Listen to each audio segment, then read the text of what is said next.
salim. Anggap ae Lailatul Qadar ora usah darani ganjil, sing darani ganjil ya sapa. Aneh-aneh. Lailatul Qadar ya mulai tanggal 1 Ramadan. Malah ulama sedarani mulai ruwah iso ke ruwah wingi. Kalau sering tau Lailatul Qadar kadang mulut, kadang Dzulhijjah. Kalau kan jenisnya on time. Kayak wong melarat, dene dhuwit pendak entuk THR. Nah, wong marah pangeran ya sawal selo besar ya untuk napa? Lailatul Qadar. Mergo Lailatul Qadar iku malam diturunane Quran. Quran itu turun Ramadan tok apa tau Sawal ya? Sawal ya tau, Dzulhijjah tau. Dzulhijjah tau. Bolak-balik al-yauma akmaltu lakum turun apa? Bulan apa? Dzulhijjah. Kuwi mari amatir, itu angel terang.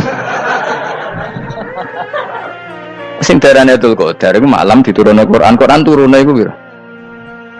Macam-macam, Ramadan nggih bolak. Lah tapi ana kelas-kelas premium, ana kelas umum, sing kelas umum wis pokoke Ramadan. Sing ganjile dipilih salah sitok. Dadi iku pembatasan apa? Nah, Quran dhewe turun coba surat paling terkenal, ayat paling terkenal al-yauma akmaltu lakum turun tanggal pira? Tanggal 9 Arafah Dzulhijjah haji wada. Padahal ta'rif Lailatul Qadar layat apa? Unzila fihil Quran. Ya tapi ilmu ini mari debat biasa. Semua wong ora takoi wong Gus nuzul Quran tanggal pira 17. Lailatul Qadar tanggal 21. Lha jare nuzul Quran yo pas Lailatul Qadar. Wong-wong lak muni bingung nang wong. Nah aku sing ra bingung. Lha kok ora tau mikir jajal. Nuzul Quran sing resmi ning kitab-kitab tanggal pira? 17. Lailatul Qadar tanggal. Padahal Lailatul Qadar disifati apa? Malam turune. Quran. Nek ora tau bingung ngono. Wong ana kadang ngirim wong goblok, wong kok ayeme ngono. Pokoknya sing ora hafal Quran lah, ibu-ibu hafal. Yo syaratnya. Terus sing ora hafal ibu-ibu hafal kudu hafal ayat iki. Paling gak yo hafal maknane. Ya, tak wacana sitok-sitok. Summa aurasna, manan kemudian saya kasihkan. Karena anak dimanani waris itu kan kesane sing ngekeki mati. Adalah Allah ora mungkin mati. Mulane Imam Suyuti urun atoina, manane aurasna iku atoina apa? Mergo nak dimanani waris kesane kan yang memberi mati. Padahal pangeran ra bakal mati. Ono Imam Suyuti. Ora aku niku wong Isra kabeh nama maksudnya ora ngono. Mulane aurasna mek dekne diganti apa? Atoina. Ya gak ulama dadi ra roh karepe. Nah, kula ora karepe aurasna iku kan waris. Waris kesane kan mati. Terus dekne urun atoina. Terus Alkitab itu kitab apa saja, Injil ya kitab, ya kan Alkitab. Lah kuwatir darani Injil, ini maksud turun Al-Qur'an. Wis bener to iki. Paham ya? Gak tak warai dadi wong alim ya. Wis bener. Ya salim berarti.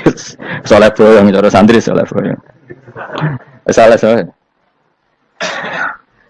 Nah, ayat ini menurut saya bukti bahwa kita pasti benar ya. Terus kita ini kelompok ahli sunnah napa? Jamaah itu pasti benar, meskipun secara personal kita salah, tapi mazhab kita pasti benar. Ya kalau ayat ini kan jelas ayatnya. Kemudian kitab ini Al-Quran ini tak kasihkan orang-orang yang kami pilih. Orang dipilih Allah itu kan kelas super, ya kan? Allah yang milih loh, bukan sekedar lembaga negara. Allah yang milih itu kan berarti super. Tapi kemudian orang super itu uniknya Allah bilang faminhum zalimul linafs. Orang yang saya pilih itu kemudian ada yang kelakuannya itu kurang ajar, zalim. Sekarang pertanyaannya, orang yang dolim itu bagian dari yang dipilih apa keluar dari yang dipilih? Keluar bagian apa keluar? Bagian. Makanya cara ahli sunnah, wong fasik itu keluar dari Islam. Mergo minhum rujuke je alladinas taufaina. Paham ya? Mulane ora usah terprovokasi wong-wong. Wong nek zina ora Islam dosa gede, ora Islam nyekel patok kuburan, ora Islam dikeris, ora Islam. Iku keliru. Wong Allah dewe dawuh kemudian Quran ini tak kasihkan sama orang-orang yang kami pilih. Lah yang kami pilih itu ada yang berstatus dolim. Artinya yang dolim pun masih berkategori yang kami pilih. Artinya minimal tidak keluar dari nopo Islam. Itu kan normal. Misalnya saya sebagai pelatih milih 11 pemain. Ya tentu setelah di lapangan ono sing dolim kan. Mau ngamun tok. Mau kerobok tok. Tapi tetap dia pilihan kan. Tapi tentu nanti yang terbaik ya yang kerja keras, yang ngegulno. Tapi kan tetap dia sudah pemain di dalam situ.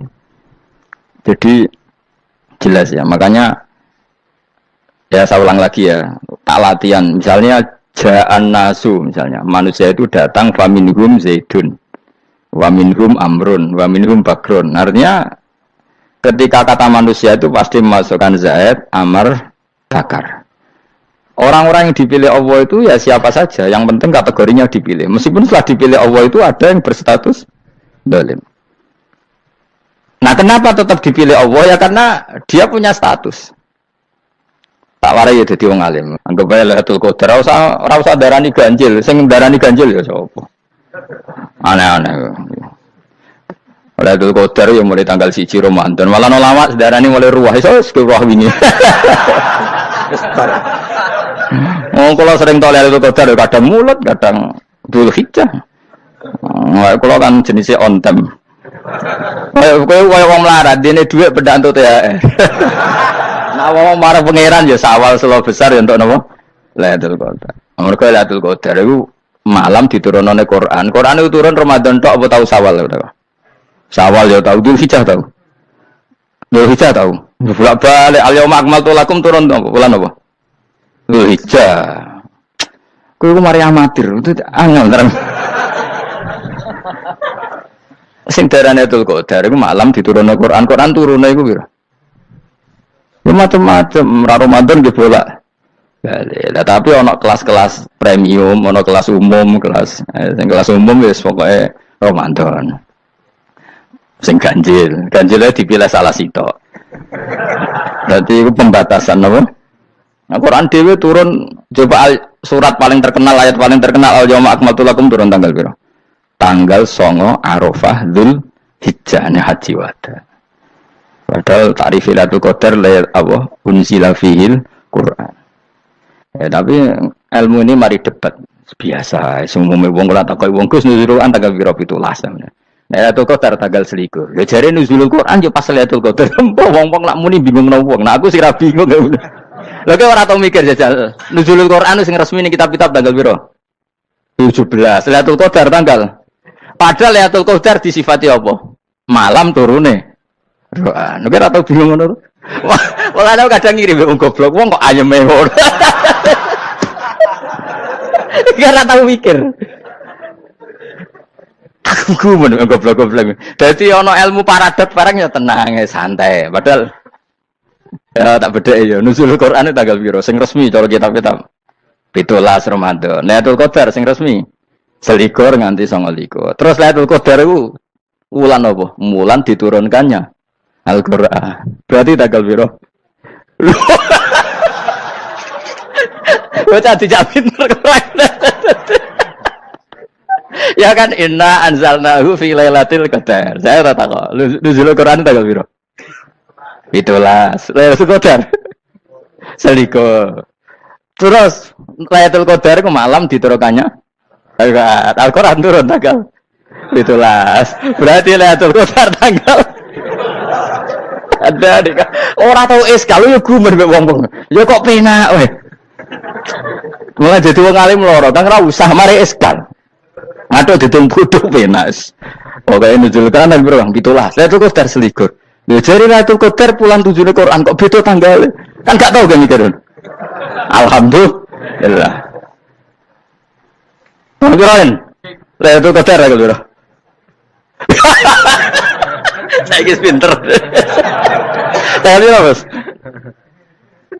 Gitu mas, berarti sekeliwat. Jadi ilmu itu kabeh bingung no kan. Ya biasa bingung. Mana yang bodoh barokah. Barokah.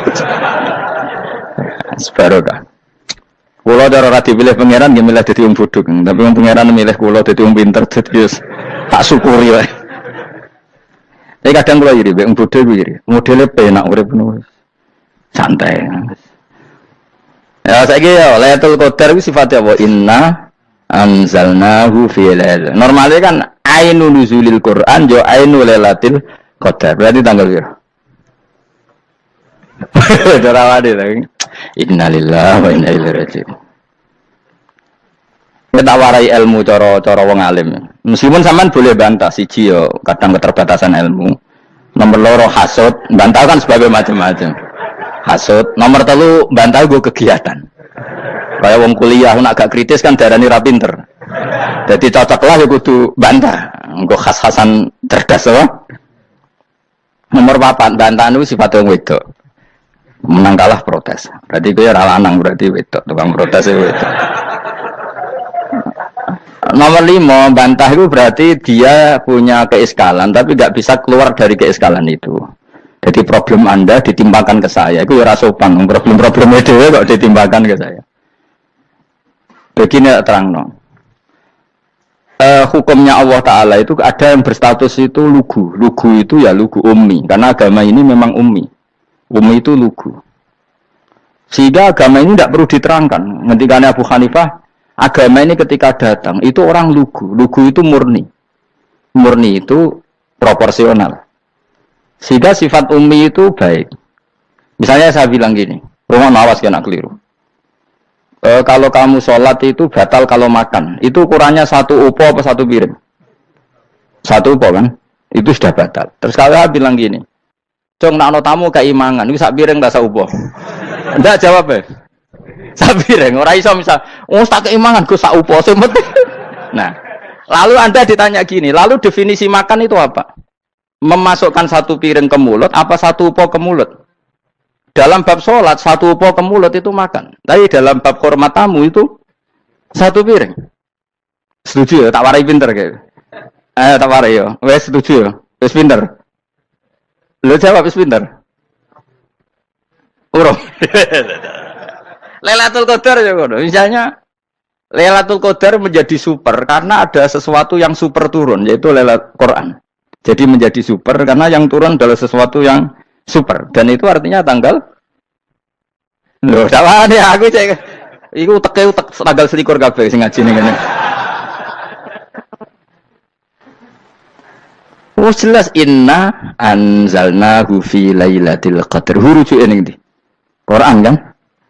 Wa ma adraka ma lailatul qadr. Lailatul qadri khairum min alfi syahr. Makanya Lailatul Qadar itu ya bisa saja tanggal 1 kemarin sudah kelewat. Mbok entah ini jebelis baris dada. Atau mungkin Sa'ban. Jadi perdebatan ulama tentang Lailatul Qadar. Malah ada wali yang bilang saya tiap hari mendapat Lailatul Qadar.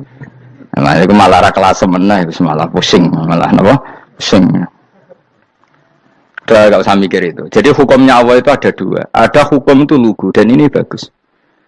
Makanya saya itu kenangan saya terbaik dalam membela Allah dan Rasul. Saya ulang lagi, kenangan saya terbaik dalam membela Allah dan Rasul itu masalah faraid. Dulu mungkin banyak yang ingat lah ketika tahun berapa lupa saya, tapi ada seorang menteri dan pakar Islam menggulirkan isu hak waris itu sama, lelaki dan perempuan sama, alasannya karena perempuan sekarang kerja. Jadi gara-gara kesamaan gender kemudian mereka ingin bagi waris itu apa? Sama lidzakari bisuhadil unsain itu ditentang. Gerakan itu pernah menguat, termasuk yang bisa dengan tanda kutip bisa menghentikan gerakan itu termasuk itu saya. Yang punya pikiran gitu tak parani, tak tantang begini. Saya bilang gini, Anda ngomong ini itu karena pinter apa karena tren? Tak tanya, ya karena pinter. Saya ini kan orangnya keren, punya kepangkatan jos lah. Ya kepangkatan jos, kepangkatan dunia, mesti cara pangeran bojos ora ya ora. Cara ukuran dunia itu jos lah. Tak tanya, saya itu Pak, termasuk yang setuju gerakan kesamaan gender. Dulu kan lelaki perempuan itu beda sekali, karena lelaki kerja perempuan tidak. Sekarang sama-sama kerja, maka warisnya harus sama. Terus saya tanya gini, lalu penyebab warisan itu kerja apa lelaki? Dia jawab kerja. Dia nggak ngerti kalau ngadepin saya. Saya ini kan orang alim yang biasa belajar mantek. Dan ini roh nak aku ngalim. Sembrono ya jadi dene. Ketika tak tanya gini, lalu misalnya saya punya anak, yang anak saya putri itu direktur BUMN atau direktur bank atau direktur PT besar. Kemudian anak lelaki saya idiot, goblok. Warisannya dikasihkan siapa? Kalau kerja adalah alasan dapat warisan, berarti anak saya perempuan itu yang dapat warisan dong. Anak saya lelaki kan idiot, nggak kerja. Lalu warisan itu berdasar prestasi apa empati? Kalau berdasar prestasi, malah Anda ini aneh. Sudah kerja direktur BUMN hanya karena dia kerja, dia dapat warisan. Karena Anda bilang asbabul irsi adalah kerja. Kalau saya bilang karena empati, saya juga gak fair. Yang kerja juga butuh modal gak saya warisi, tapi yang idiot Tak warisi karena warisan berdasar empati. Lalu Anda milih mana? Bingung deh namanya. Sampai dia ikrar, saya belum pernah mendapat perlawanan seperti ini karena Anda ngomong sama orang-orang goblok kata saya. Terus saya bilang, saya ini ngaji Wahab khatam berkali-kali. Anda mungkin baca kitab Wahab itu hanya terjemah. Maka menurut Islam yang menjadi hak waris itu sebabnya zukurah wal unasah, kelelakian menjadi dapat 2 bagian, keperempuanan menjadi 1 bagian, dan itu Islam tidak mau urusan dengan prestasi maupun empati, mujarradul zukurah dan mujarradul unusah. Sehingga dengan seperti ini tuh Islam nggak ribet. Coba kalau kamu pakai ilatul hukmi, pakai cara berpikir logika, malah ruwet karena tadi kalau kesamaan gender itu karena perempuan kerja, lalu misalnya yang lelaki idiot misalnya atau pengangguran, warisan kamu kasihkan siapa? Kalau kerja itu menjadi alasan hukum, kamu kasihkan yang perempuan kan? Aneh enggak? Yang sudah kerja malah kamu kasih warisan, yang nganggur enggak? Berarti berdasar prestasi atau berdasar empati. Kalau kamu dapat warisan, idiot dulu dong. Idiot dulu, goblok dulu, kecelakaan dulu, baru dapat warisan karena dapat empati. Yang sudah PNS enggak perlu dapat warisan karena sudah juga ruwet. Oke, seperti ini ruwet enggak? Ruwet.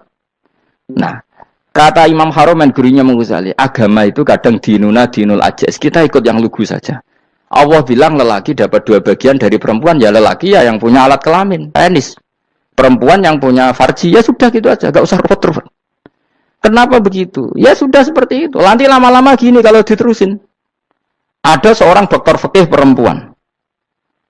Dia menguasai fikih sholat. Ruhin lanang tapi gak menguasai fikih sholat. Rohnya mau pesolatan misalnya. Lalu yang jadi imam siapa kalau berdasar prestasi?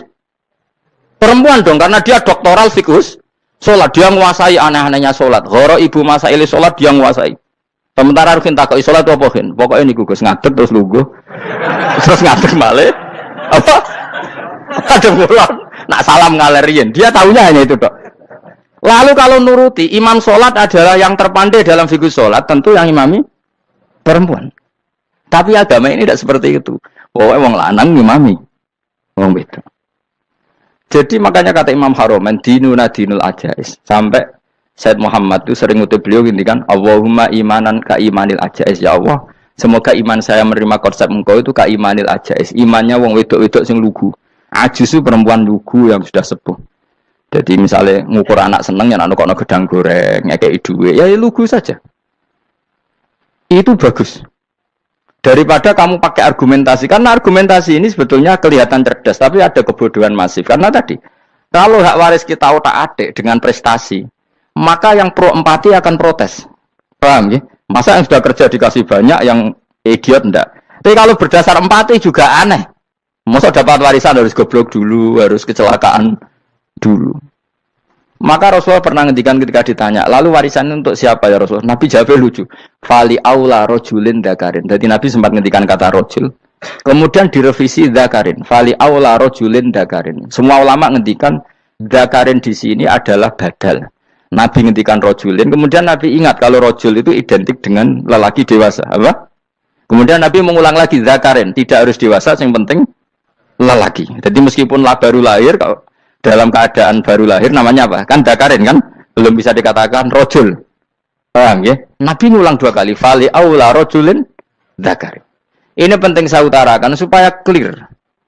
Jadi agama itu gak usah diotak-atik.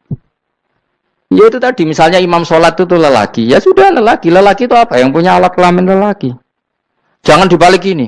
Yang dikatakan lelaki itu orang kuat. Jika meskipun perempuan kalau kuat, misalnya perempuan anggota poluan, lelakinya cemen, idiot, maka imamnya perempuan gitu. Karena makna lelaki adalah kuat. Ini keruwetan. Jadi agama itu tidak seperti itu. Nah sekarang kembali ke pilihan. Yang dikatakan pilihan itu orang hebat. Apa yang dipilih, apa berdasar definisi, apa berdasar kehendak yang milih. Ya kok mulai do pinter, tumben do pinter. Alam raya ini milik Allah.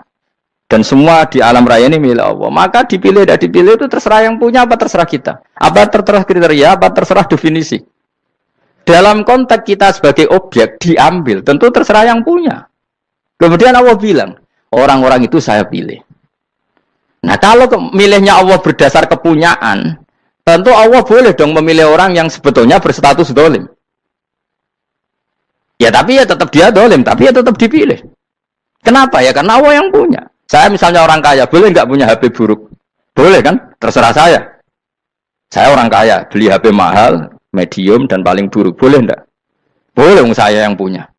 Nggak boleh, Gus, dengan orang kaya harus beli HP yang mahal. Yang bilang harus siapa? Nah kegoblokan kita ini seperti ini. Nak wong sugih HP ini kudu larang. Nak wong alim kudu bojone ayu. Sing kudu darani kudu ayu ku sapa? Nak maji jalan yang tumbuh swarga lho kudu iku sing swargane mbam tapi kudu. Nah, kita ini sering berpikir ngatur Tuhan. Nah, Indonesia negara yang mayoritas muslim terus Islam Indonesia kudu dadi sampling Islam seluruh apa? Dunia. Ya ora usah sombong ngono ya keben. Mayoritas juga wonge kakean ngono ae ora perlu GR jadi sampling percontohan Islam internasional ora perlu ngono. Lah misale terus jadi contoh misalnya nang Masjid Haram niru Jumatan ning Indonesia berangkat mbek do rokokan. Bariku teke diusep-usep nang pojok pager. Lah misalnya wong Mekah terus do ngono kabeh karena mencontoh Islam di Indonesia. Kacau gak? Ora usah GR ngono biasa wae. Napa? Biasa wae. Terus misalnya mencontoh Islam Indonesia nak jaran Wali Songo terus tahlilan nunggu nganti setengah jam. Lah terus raudhah dikepung ngono rak macet Mekah Madinah. Mergo agar ziarah Nabi terus lungguh apa? Sak jam. Nak ning wali sak jam ning Nabi 2 jam lah kira-kira gitu. Ya malah nanya Kanjeng Nabi dong. Nabi sekaruan afdhalul khalqi mbok dongakno wa maghfir lahu warhamhu. Iku malaikat sak langit misah. Ya Nabi kok dongakno di sepuro. Kuwe tapi ya butuh sepuro. Enggak boleh doakan Nabi gitu, enggak boleh. Wa sholli ala sayyidina Muhammad wa ala alihi, enggak boleh pakai ighfir lahu. Masalah tahlilan apa alam donga iku terus kamu gunakan. Ya misalnya terjadi percontohan Islam dunia terus Nabi kapundhut ditalkin, nak ditakoki waman rabbuka piye. Terus Nabi warai waman nabiyuka. Mesti Nabi yo pro, lah Nabi coba takoki. Jadi kita ini sering kumo luhur karena kita mayoritas terus jadi percontohan orang usah ngono. Paham ya napa? Ndak usah ngono, mayoritas saya, tapi ora usah GR jadi apa? Percontohan internasional. Mungkin kalau masalah Islam damai ya bagus, tapi itu kan tidak hanya Indonesia. Di mana-mana yang Islam damai juga banyak dan yang tukaran juga banyak. Toh yang tukaran nggak pernah maklumatkan diri ini percontohan janda. Ya biasa saja. Saya ulang lagi ya. Maka menurut saya nggak akan benar pendapat Khawarij atau pendapat Islam yang keras bahwa orang dosa besar itu keluar dari Islam. Karena ketika Allah mengatakan kemudian aku pilihkan kitab ini, tak kasihkan orang-orang yang saya pilih, itu diantara yang pertama adalah meskipun mereka sebagian tetap zalim. Artinya tetap zalim itu tidak menjadi dia keluar dari status Islam. Paham ya? Sekarang saya tanya, yang dikatakan warga Indonesia itu siapa? Ya siapapun yang bergeografis di Indonesia, lahir sebagai aktor Indonesia, ya orang Indonesia. Kemudian ada yang penjahat, ada yang maling, kita penjara. Apa dia keluar dari kebangsaan Indonesia? Enggak kan? Sama ketika orang Islam menjadi zina dan fase koruptor, keluar dari Islam enggak? Enggak. Karena Allah tetap bilang faminhum. Apa? Faminhum. Jelas ya? Wes kayak ngarah Khawarij. Kenapa? Kalau Khawarij cara berpikir itu ekstrim. Setiap dosa besar itu mengeluarkan orang dari status Islam. Itu bahaya sekali. Karena nanti kalau itu iya, kita akan kehilangan banyak orang nopo Islam. Makanya Nabi nanti ngendikan, saya berharap yang nanti masuk surga dari umatku itu separuh, 2/3. Itu kata ulama-ulama. Kalau kita pakai mazhab Khawarij, orang Islam itu tidak sampai 1/3. Karena banyak yang keluar dari Islam. Duwe keris gak Islam, duwe akeh gak Islam, nglakoni jimat gak Islam, nyekel patok gak Islam, dosa gede gak Islam, korupsi gak Islam. Terlalu banyak yang kita usir dari Islam. Lalu kita ngusir atas nama apa? Coba. Kalau atas nama Tuhan, kamu tidak Tuhan. Atas nama wakil Tuhan, Tuhan tidak pernah mewakilkan ke Anda. Orang-orang mandate. Yang kita tahu dari Quran ya ayat ini, tsumma awrasnal kitabal ladzina astafaina min ibadina. Kemudian kitab ini tak kasihkan orang-orang yang saya pilih, dan orang yang saya pilih itu faminhum zalimul li nafsi Dan sebagian dari itu adalah orang dolim dan itu jelas bagian dari itu. Artinya keluar apa masuk? Keluar apa masuk? Masuk.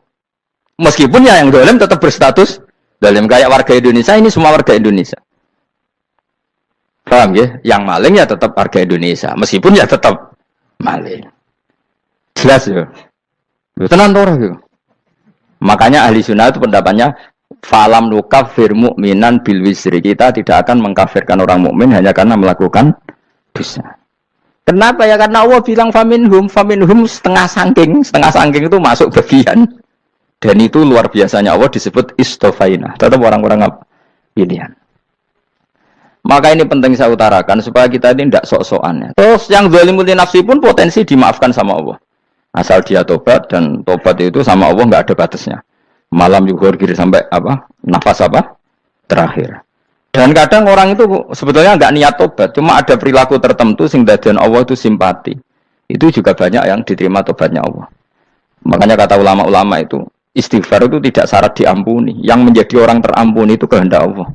Istighfar itu bagian kecil dari syarat-syarat itu. Tapi bisa saja orang tanpa istighfar tapi diampuni Allah.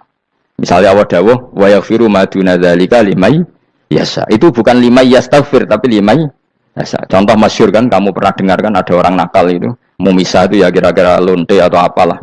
Dia datang pulang ketika melihat anjing ngeleti pasir dia berpikir ini kehausan kayak saya. Kemudian dia turun ke sungai memberi minum anjing itu, kemudian Allah memaafkan dia karena itu. Pas itu di semua hadis riwayatnya dia tidak pernah istighfar. Terlalu punya perilaku yang menjadikan dia diampun. Banyak enggak seperti itu? Banyak, makanya wa yaghfiru ma duna dzalika limayasa. Mayasa itu ya yang digedaki Allah. Bisa saja kalian ini sering istighfar tapi enggak dimaafkan Allah. Tapi delala punya satu perilaku yang cara Allah itu penting, kemudian dimaafkan. Kayak Saharatu Fir'aun itu dia tidak pernah istighfar, tukang sihir Fir'aun. Dia diampuni Allah dikasih iman tuh gara-gara jadi wong Jogja. Terus ngono. Jadi pas mau duel adu sihir. Iku dalah dekne mendingan ya. Qalu ya Musa imma antulqiya wa imma annakuna nahnul mulkin. Monggo jenengan riyen napa kula riyen. Dadi gara-gara dekne didikan Jogja niku. Lah wong ape duel, mestinya tarung itu semakin cepat mengambil kesempatan kan semakin menang. Ini sudah jelas tarung. Ngapunten jenengan riyen napa. Lha iku pangeran itu simpati. Wong kok sopane ngono apa? Akhirnya Allah memberi iman gara-gara imma antul kia wa imma annakuna nahnul mulkin. Monggo jenengan riyen. Lah Musa juga Allah juga enggak terima kalau nabinya kalah sopan. Sehingga Allah memerintahkan Musa adalah sopan. Mboten jenengan mawon. Jadi Nabi Musa qala bal alqu. Jadi Nabi Musa enggak jenengan riyen mawon. Jadi coba, itu kan unik. Dia tidak ingin diampuni Allah, tapi adalah dia sebenarnya satu perilaku yang menjadikan Allah itu simpati, yaitu kesopanan dia dengan Nabi Musa. Imma antulqiya wa imma annakuna nahnul. Nabi Musa juga bilang qala bal alqumu go jenengan riyen mawon. Akhirnya sakar nggih nak ngoten. Makanya Firaun itu mangkelnya bukan main. Ketika pertunjukan itu akhirnya kan Saharatu Firaun kan kalah. Setelah kalah langsung iman. Maka kata Firaun, ini jelas Musa itu guru kamu. Cuma pura-pura saja kamu pro saya. Lah buktinya apa jare buktinya tadi monggo-monggonan gitu. Makanya Fir'aun bilang innahu lakabirukumul ladzi 'allamakumus sihr. Wah itu mesti Musa itu gurumu. Padahal enggak kenal sama sekali. Cuma gara-gara monggo-monggonan tadi itu akhirnya terus pikirannya Fir'aun. Oh mesti wis kenal suwi mau gayane tok. Mergo gara-gara monggo-monggon monggo jenengan riyen. Mboten monggo jenengan. Jadi makanya sampean jangan putus asa. Makanya keliru sekali kalau kita bilang diampuni Allah nunggu istighfar. Enggak. Tentu istighfar penting, kita sepakat. Istighfar itu penting, kita sepakat. Tapi itu tidak satu cara-caranya Allah untuk orang bisa diampuni. Nabi misalnya yang dikatakan ana wa kafilul yatim kahateni fil jannah. Coba. Orang sering istighfar sama kafilul yatim, kira-kira surganya cepat mana? Cepat kafilul yatim meskipun enggak istighfar. Boleh istighfar terus tapi medit ra karuan. Tak jamin pun rokok alamatnya medit jelas nen rokok aku roh. Wis jelas. Al-bakhilu qaribun minan nar, jelas alamatnya deket-deket situ lah, paham ya? Wis jelas as-sakhi qaribun minallah, qaribun minan nas, baitun minan nar. Nah al-bakhil baitun minallah, baitun minal jannah, qaribun Nanar. Jadi yang medit itu ya dekat-dekat situ alamatnya sudah jelas dekat-dekat neraka. Ana wa kafilul yatim kahateni fil berapa? Apa semua yang dimaafkan Allah Nabi nyebut syaratnya istighfar? Kebanyakan malah enggak. Orang alim misalnya. Makanya orang alim kalau jarang istighfar kamu enggak usah iri. Orang alim tuh mulang tok, itu langit bumi mintakan ampun. Wa innal alima la yastaghfiru lahu man fis samawati wa man fil ard hatta khitan fil bahr. Orang alim itu otomatis dimintakan maaf oleh langit dan bumi sampai iwak ning laut. Mengapa jundur Agus Pak jangan istighfar? Aku sih istighfar is akeh sembrono. Langit bumi no. Mulane kula nu jarang istighfar bukan karena saya sombong, memanfaatkan istighfar mereka no. Dan saya yakin itu lebih mandi dibanding istighfar saya. Mon koman fi samawati nglebokno Jibril, Mikail. Orang-orang keren no, makhluk-makhluk no, keren. Saya baru cari hadis yang wa innal muta'allim sing ijek belajar tapi belum ketemu. Nanti kalau ketemu tak kasih tahu apa? Karena hadisnya yang saya baca masih wa innal alim apa? Orang alim jadi agak ketat. Nah, nanti kalau sudah ketemu wa innal muta'allima. Nanti dicari. Tapi pasti palsu kalau ada itu. Karena semua tagnya itu apa? Alim. Atau ya kamu alim dibanding yang di bawahnya. Ya semoga itu masuk apa? Jadi dibanding orang Papua kan wis alim. Saya ulang lagi, ini penting sekali. Jadi latihlah jangan punya gerakan takfiri orang lain, dianggap kafir, orang lain dianggap kafir, karena Allah tidak pernah mengusir hambanya. Meskipun apapun salah dia, kata Allah tetap faminhum. Apa? Faminhum. Hum itu rujuknya ke yang depan. Jadi termasuk orang-orang yang saya pilih adalah faminhum zalimul li nafsi. Tetap dia di arena itu. Nisbatnya Islam ya tetap di area Islam itu. Meskipun yang ya kayak warga Indonesia coba. Warga Indonesia itu siapa? Yang terlahir di Indonesia dan berKTP berkartu keluarga Indonesia sudah. Nanti tentu yang bajingan tetap bajingan, yang koruptor tetap koruptor. Tapi menjadi warga Indonesia terus keluar dari warga Indonesia. Tetap warga Indonesia. Kira-kira seperti itulah analoginya. Tetap istofaina tapi tetap berstatus faminhum zalim. Tapi rujuknya kan tetap faminhum iku setengah saking alladzinas tofaina. Mulane ngaji sing tenanan kowe ora usah anut khawarit. Khawarit ku apa ngamukan. Sidi-sidi wong liya salah itu apa-apaan. Loh saya juga mangkel be wong dolim. Semua orang soleh mangkel be wong dolim, tapi ya dihukum saja. Misalnya dalam Islam ada qisas, ada ada hadul qadzab, hadus sariko. Ya hukuman ya hukuman saja, tapi hukuman itu tidak bisa menghilangkan status. Ya sama seperti manusia tetap manusia, meskipun apapun dia ya manusia.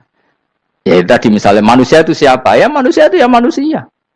Terus kamu bikin orang yang standar ideal manusia adalah yang berperilaku baik, yang enggak pernah salah. Kemudian kalau Zaid itu maling berarti tidak manusia. Terus barangnya apa? Ketek.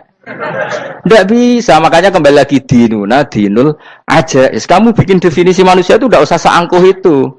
Manusia seperti ini manusia ya sudah, maling ya manusia, orang soleh ya manusia, orang sedengan ya manusia. Lelaki itu apa? Yang punya alat kelamin penis itu lelaki, titik sudah. Sehingga nanti warisannya ya dia lelaki.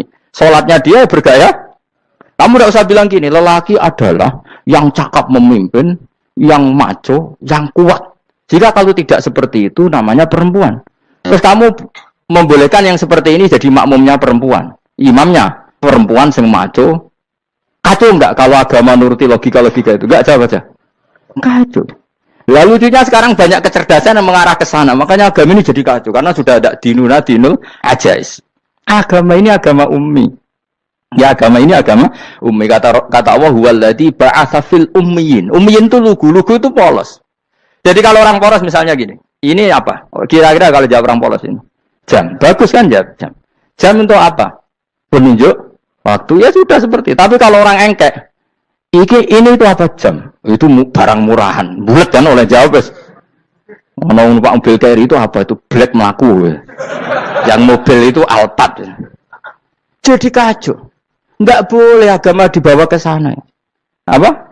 Agama di sana dibawa ke sana. Lah itu madzhabnya ahli sunnah apa? Wal jamaah. Ketika Rasulullah ngendikan la yu'minu ahadukum hatta yuhibba li akhi, ora kok diarti ini ora iman. Jika yang menyala itu tidak iman, tidak seperti itu cara mengartikan ahli sunnah wal jamaah. Karena status itu tidak pernah hilang. Yang hilang hanya kesempurnaannya. Paham ya? Kesempurnaan kita jalani manusia hilang karena kita maling, karena jadi koruptor. Tapi tetap kita manusia. Siap. Kesempurnaan kita sebagai orang mukmin hilang kalau kita fasik, tapi kita tetap mukmin. Paham ya? Makanya setiap hadis gitu kata ahli sunnah ya la yu'minu wa imanan kamilan. Wis dong ya. Dong. Ya terus alhamdulillah subhanallah. Ya doa mas malam 22. Malam Lailatul. Aku kadang yang melok goblok aduh. Saya tuh sering dididik sama bapak saya, sekumpul wong akeh ya kudu melok goblok guys. Makanya bapak itu kalau ada orang pidato, bapak kan juga nggak suka pidato juga, tapi ya kerso kadang-kadang, saya pun kadang-kadang kerso. Asal sing utus pernah guru, pernah sepuh kadang kerso. Nah, bapak nak pengajian ngomongin balik dari bapak, malah bingung, ngomong apa wae. Coba kita dengan PD-nya bilang Lailatul Qadar itu 21 sampai berapa? 29. Lailatul Qadar. Warna itu malam Lailatul Qadar. Lalu Lailatul Qadar keren tuh karena apa coba? Karena nuzulul Quran. Lalu nuzul Quran tanggal 11. Lalu Lailatul Qadar tanggal berapa? Oh, ada nih. Alhamdulillah. Tapi ini jangan jadi keiskalan yang masih sudah difitnah. Coro Gus Ba, ya coro Gus Ba, coro Quran ngawur gitu. Sembrono. Memang aku tidak pendapat tentang Quran dan ayatnya seperti itu. Maka yang benar Lailatul Qadar itu kata ulama-ulama dulu orang yang beramal soleh. Ya itu sudah anggap saja dapat Lailatul Qadar. Ora usah ndelok esuk-esuk ndelok srengenge blerengen ta ora. Nek blerengen berarti untuk Lailatul Qadar. Jan mendung kan blereng iki. Terus bengi angite sayup-sayup. Anggere dini hari ya sayup-sayup blok aneh-aneh wae. Lah nek pikir sego ora, berarti wong laut gak taran untuk Lailatul Qadar. Mergo segoro kidul angine bianter. Lah nek ning Dieng ya mesti sayup. Mau angin tok gunung wis kesel tadi terus sayup-sayup. Gawe ukuran ojo ngono, gawe ukuran ngono rak wong Dieng luwih ngrasa entuk Lailatul Qadar timbang wong Segoro Kidul. Segoro Kidul angine apa? Buanter. Padahal alamate piye? Sayup-sayup. Mana-mana. Maksudnya alamat ngono iku ora ngono, maksudnya ayat iku Kanjeng Nabi mbadhawuh ngono, maksudnya ora ngono.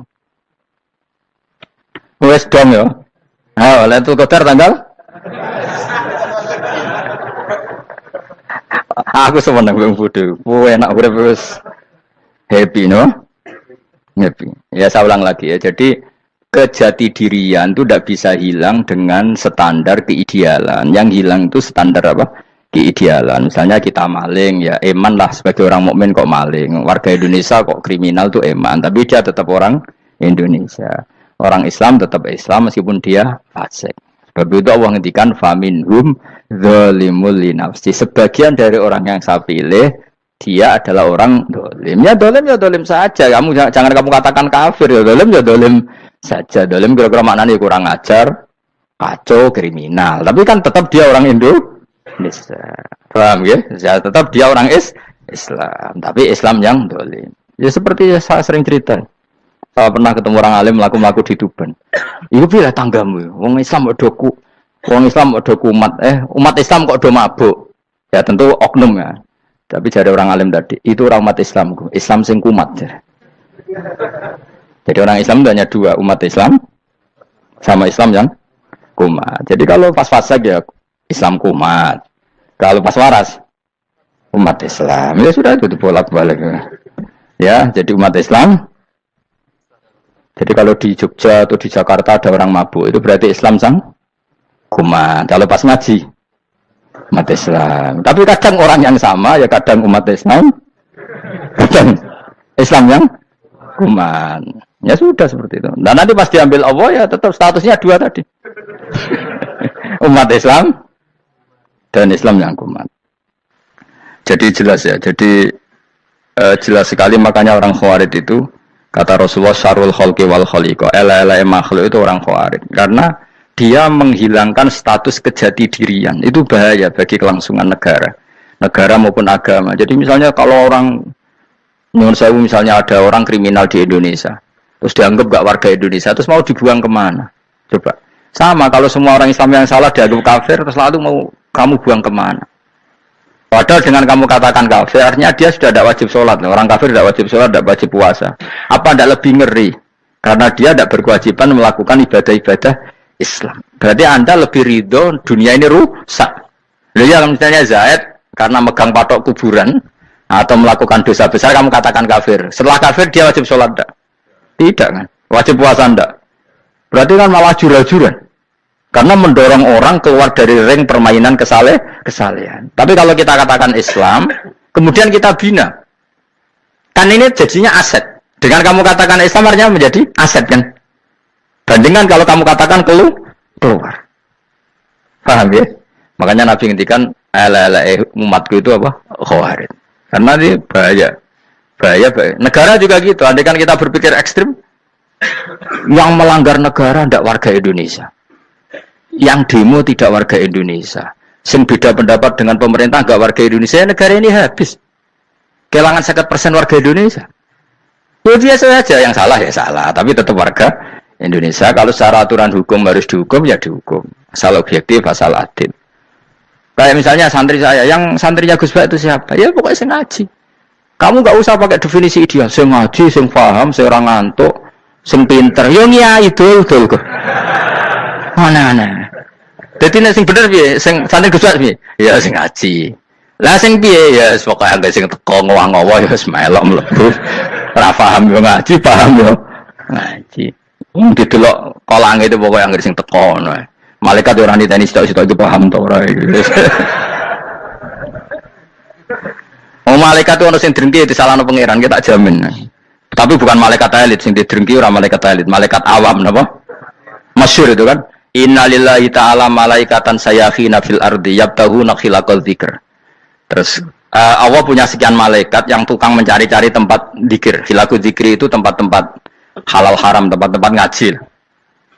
Kalau orang toreko ya tempat wiridan oleh mana nih. Tapi kalau orang fikih mana nih tempat diajarkannya halal dan haram. Terus setelah ketemu orang ngaji, terus kata para malaikat sing apian, halumu ila buhyatikum. Ini tempat kamu, ini orang ngaji. Kemudian ada malaikat yang agak hasud, tapi entah gimana hasudnya. Pokoknya bilang gini, itu ada orang yang datang ke situ tidak niat ngaji, nyari temannya. Kebetulan temannya itu ngaji. Maka ya Allah itu jangan masukkan kategori yang ngaji, karena dia nyari situ, nyari temannya. Kebetulan temannya itu ngaji. Tapi apa kata Allah? Hum alqaumu la yasqa bihim jalisuhum. Wes ngono lah, asal melok gabung tak sepuro kata Allah. Hum alqaumu la yasqa bihim jalisuhum. Mereka adalah kaum asal ikut duduk saja, ikut nimbrung duduk saja dengan niat yang macam-macam, tetap tak ampuni kata Allah. Tidak penting kan niat ngaji ku hiburan, alternatif, dibanding ngomasum pengadepi bojo. Wes gak penting kabeh. Soale anggere melok nimbrung sah. Enak loh? Nah, ya alhamdulillah. Sauni-unimu.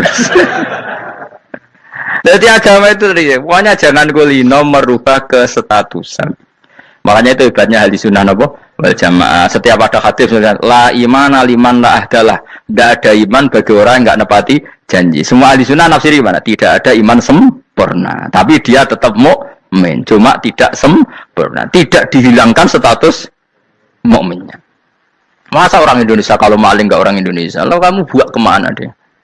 Ya tetap dia orang Indonesia. Meskipun tidak ideal sebagai warga Indonesia, tapi tetap orang Indonesia. Jelas ya. Tadi summa awrasnal kitabal ladzina istofaina min ibadina. Terus orang yang istofaina itu berstatus faminhum zalimul linafsi. Tapi tetap istofaina, tetap orang-orang apa? Pilihan. Karena kita alhamdulillah apapun fase kita dipilih Allah menjadi orang Islam. Alhamdulillah alladzi hadana li hadza ma kunna linahtadiya laula an hadana Allah. Dan kita alhamdulillah dengan segala kekurangan kita tetap dipilih Allah menjadi muslim. Ora terima muslim pembawa jalalan, enggak keren ta Mas. Just no.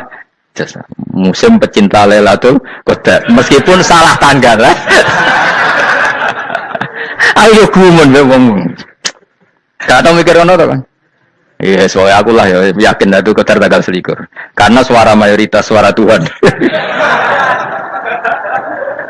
Kula ya malah goblok kan. Kula nangger malam 21 ya wiridanku tak tambah. Meskipun aku ya rada eskal tapi Gusti niku suarane diangkat nang derek mawon.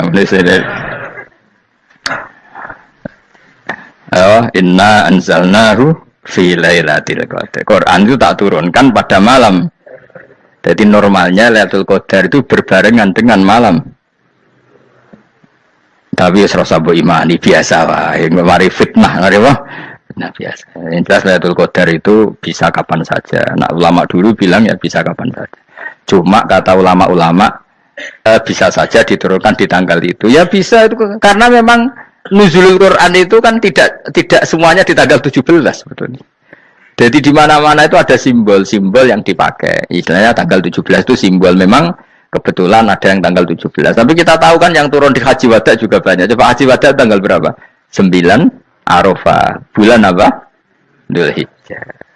Dan banyak ayat turun Isra Mi'raj misalnya. Ayat Isra Mi'raj turun bulan apa? Rejab kan? Boyo ngaji dora khatam ketangkeman. Jadi Quran itu tidak hanya turun di Ramadan. Ya biasa saja. Makanya kayak saya itu kan biasa ngaji Quran. Ya setiap saat anggap Lailatul Qadar. Cuma kita ya ikut umumnya orang Lailatul Qadar itu tanggal 21, 23. Aku lah senang malaikat sing bagian panitia itu ben jelas fokus di tanggal itu dari Tapi kamu jangan pernah berpikir menafikan hari-hari lain bagi ulama tertentu, bagi wali-wali tertentu. Mereka ngalami Lailatul Qadar kullailah. Banyak wali yang bilang saya ngalami Lailatul Qadar kullailah, maksudnya karena kullailah zaman Nabi itu pernah dituruni Quran dan semua itu artinya Lailatul Qadar. Tapi tentu ada simbol. Kayak kemerdekaan Indonesia itu dimulai tanggal berapa? 17 Agustus. Sebetulnya ya enggak. Ketika Jepang kalah itu ya sudah merdeka. Dan daerah tertentu sudah lama dulu merdeka kayak Aceh. Karena dia tidak merasakan dijajah Belanda. Daerah tertentu ada setelah diproklamasikan tetap berjibaku dengan penjajah. Banyak enggak ketika diumumkan kemerdekaan masih yang berjibaku melawan penjajah? Banyak. Tapi kita butuh simbol. Jadilah kita ngambil 17 Agustus. Mau kok raiso. Jadi tanggal itu ada tanggal hakiki, tanggal simbol. Meskipun yang hakiki ya simbol ya hakiki. Doang ya? Alhamdulillah. Ayo kok pinter aku. Maksudnya ben kulino mikir, ben urip itu gak gloyor ora jelas. Wah, halus, makanya goblok barokah menang.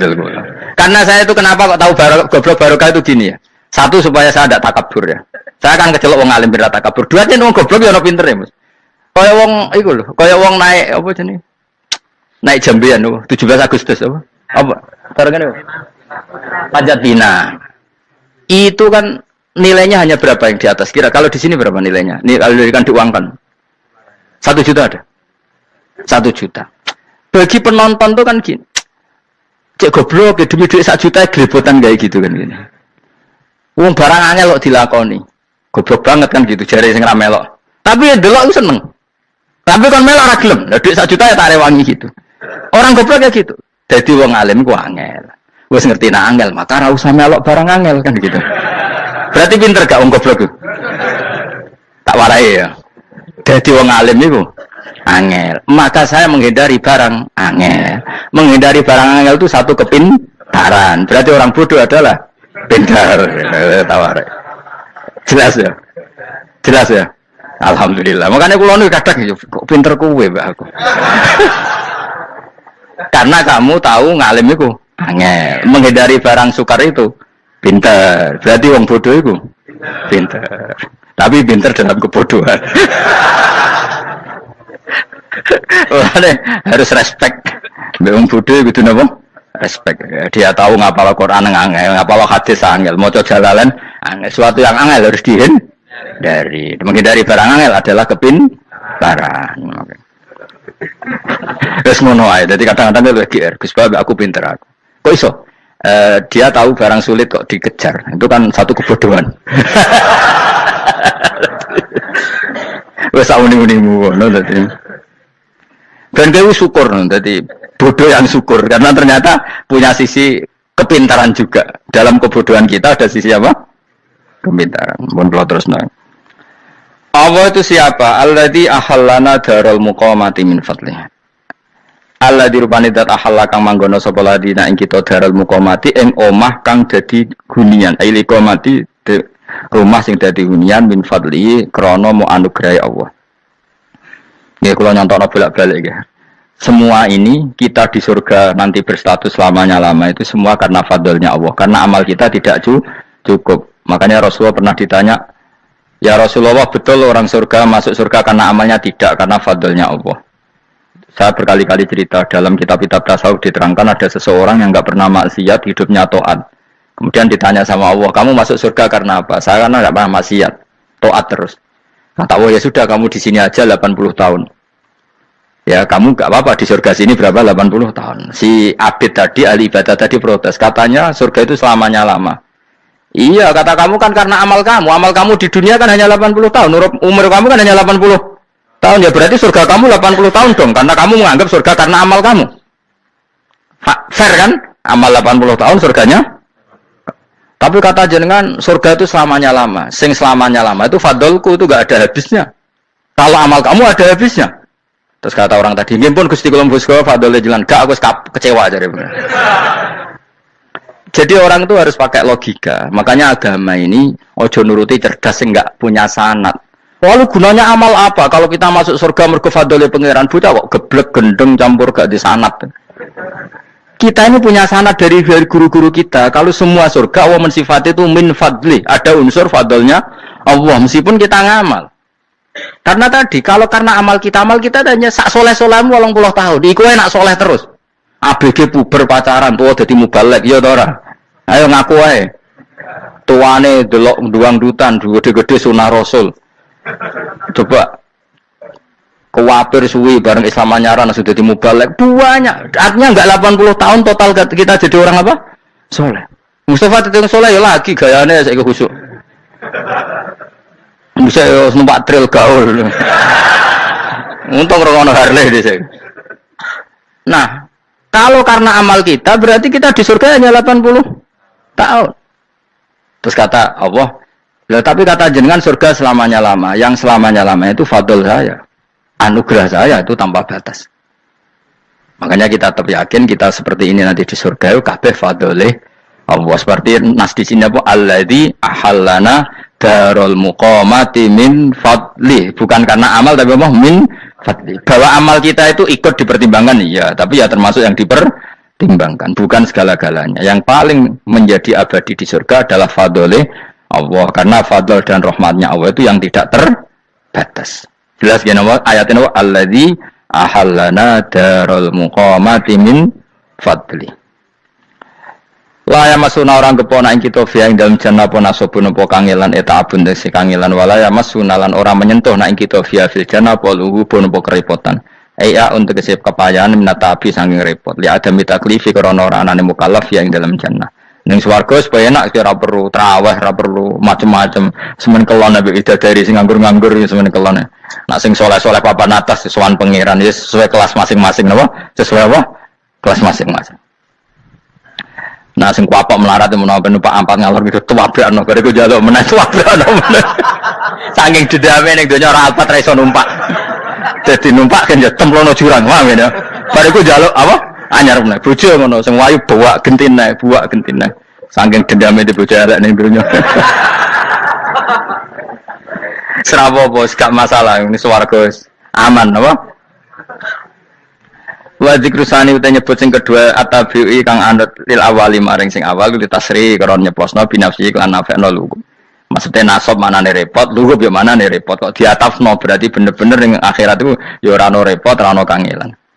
Waladina uta wong akeh kafaru kang kafir sapa ladina, iku lagim tetep kedhe ladina naru jahannam mauten neraka jahanam. Orang-orang kafir itu pasti masuk neraka. La yuktu. Maksudnya kafir dengan definisi yang mati alal kufri. Kalau masih di dunia kamu tidak bisa menvonis si A si B pasti kafir karena finalnya adalah di husnul khotimah atau su'ul khotimah. Maka status sekarang kita dikatakan mukmin ya sekarang, yang sedang kafir ya sedang kafir. Bisa saja yang sedang fasik nanti mati soleh, yang sedang soleh nanti mati fasik. Makanya kita enggak berhenti doa apa ya muqallibal qulub tsabbit qalbi ala dinik, karena kita tidak pernah tahu. Makanya status kafir ya wamatu wahum kufar. Sebagian ayat apa wamatu wahum kufar. Status yang permanen adalah dalam keadaan mati, dia dalam keadaan kafir. Tapi kalau masih di dunia gini nggak jelas. Makanya saya suwun ya, kalau kita harus toleransi sebagai warga Indonesia, kalau kamu orang alim, toleransi atas nama agama, karena yang sedang kafir pun tidak jaminan selalu kafir. Jadi kita tidak perlu musuhan, karena memang semuanya tidak mesti. Ya itu kalau atas nama nopo agama. Kalau atas nama negara ya memang kita berkawan atas nama sama-sama bangsa nopo Indonesia. Kalau atas nama agama ya memang nggak mesti juga.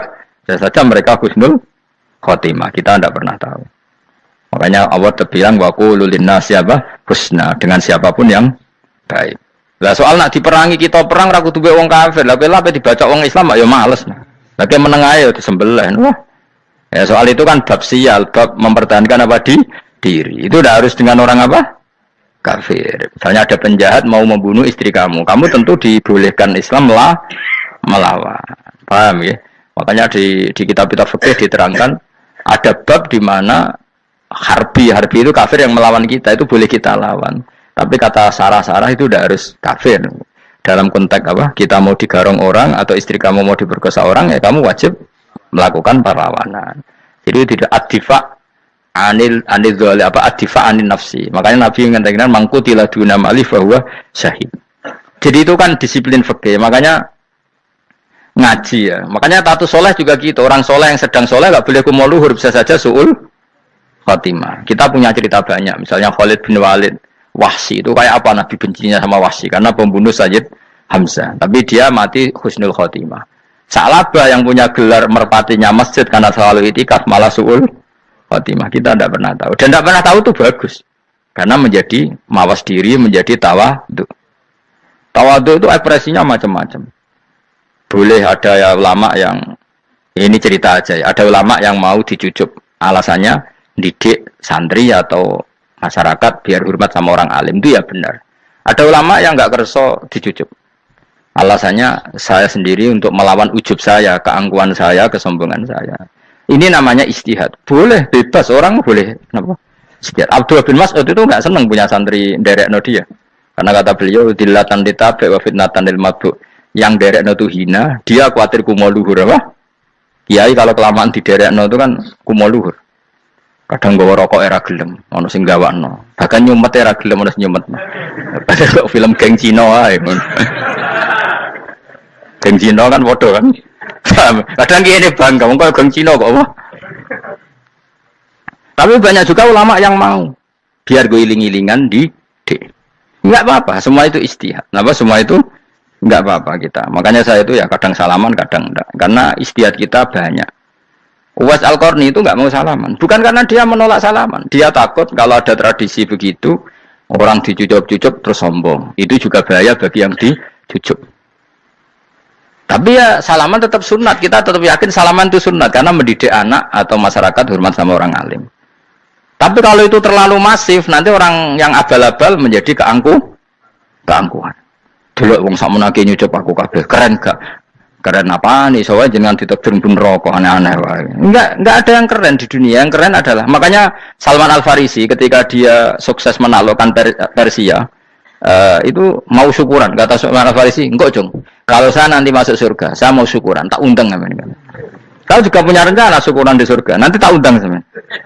Dan enak kan enggak usah biaya undang, pesta besar-besaran. Kowe enak seneng dugem-dugem ning kono ora ono maksiat. Sekono go babonmu, widadarimu go. Piro kan widadari piro? 70. Piro, Mas? Kira rencana piro, Mas? Piro? Kan 70, Mas. Nanti tak undang. Saya punya rencana, pokoknya sekali masuk surga bersyukuran besar-besar. Kayak tak undang ra ono berarti ning neraka.